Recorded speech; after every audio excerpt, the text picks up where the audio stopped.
दोस्तों मशीन जब भी चल रहे हैं बहुत ज़्यादा साउंड हो रहा है। तो साउंड होने का कारण क्या है? पीछे वाला बैरिंग डैमेज हो गया। डैमेज तो ऐसे ही हमेशा देखने को मिलेंगे। क्यों हो रहा है पता है?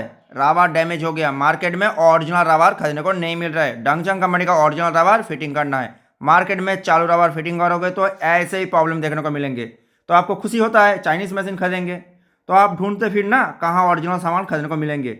डीलर कहाँ है किसी को पता नहीं है। रिपेयर नहीं होते हैं। आप कंपनी वाला मशीन खरीदोगे डीलर भी पता मिलता है। एड्रेस आपको गूगल पे सर्च करने पर मिल जाएंगे। चाइनीज़ कंपनी का कहाँ पेयर पास है किसी को पता नहीं है, कहाँ डीलर है। फिर भी आपको लगता है चाइनीज़ कंपनी बहुत ही अच्छे मशीन दे रहा है, बहुत ही अच्छे मशीन होता है, लो प्राइस में मिलता है, खुशी से खरीदो। रिपेयर नहीं होंगे तो फेंक देना।